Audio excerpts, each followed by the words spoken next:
Hi friends, तुम्हा सर्वांचं life is Amy या यूट्यूब चॅनलमध्ये खूप खूप स्वागत आहे. आज आपण आहे ना ढेमशांची भाजी बनवणार आहोत. तुमच्याकडे या ढेमशांना काय म्हणतात नक्की सांगा कमेंट बॉक्समध्ये. आणि बघू शकतात अगदी फ्रेश मस्त असे आपण ढेमशे आणलेले आहेत आणि आता ह्या दिवसात बाजारात सहज उपलब्ध होतात. तर नक्कीच करून बघा आणि करायला पण झटपट आहे आणि कमी साहित्यात. अजिबात कांदा टोमॅटो न वापरता ग्रेव्हीदार भाजी कशी बनवायची ती आज आपण या व्हिडिओमध्ये बघणार आहोत.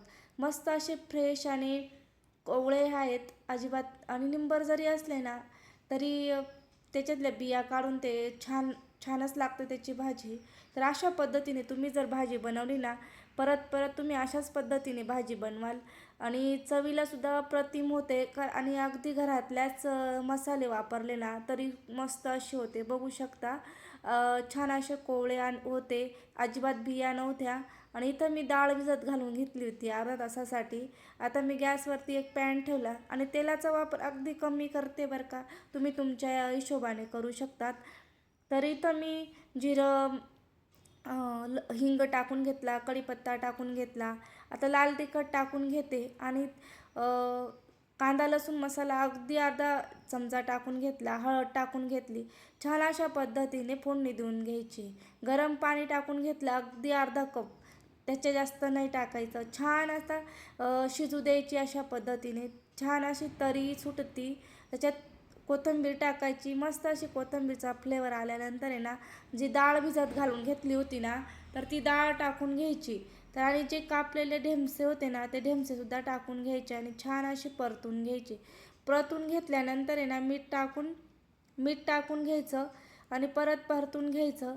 अशा पद्धतीने तुम्हाला ही भाजी ना, तुम्ही बरेच जण म्हणत असाल की आम्हाला ही भाजी आवडतच नाही, पण माझ्या पद्धतीने तुम्ही नक्कीच एकदा करून बघा. लसूण मी ना अशा पद्धतीने थोडा ठेचून टाकलेला आहे.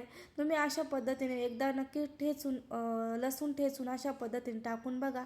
ही भाजी नक्कीच तुम्हाला आवडेल आणि लसूणाचा वास आणि भोपळ्याचा एकदम छान आणि चवीलासुद्धा अप्रतिम होते.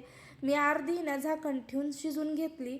आता परत गरम पाणी टाकून घेतलं आणि 2 चमचे ना भाजलेले शेंगदाण्याचा कूट टाकून घेतला. अशा पद्धतीने आता मी झाकण ठेवणार नाही, कमी गॅसवरती ना मस्त अशी शिजू देणार आहे कलर येईपर्यंत.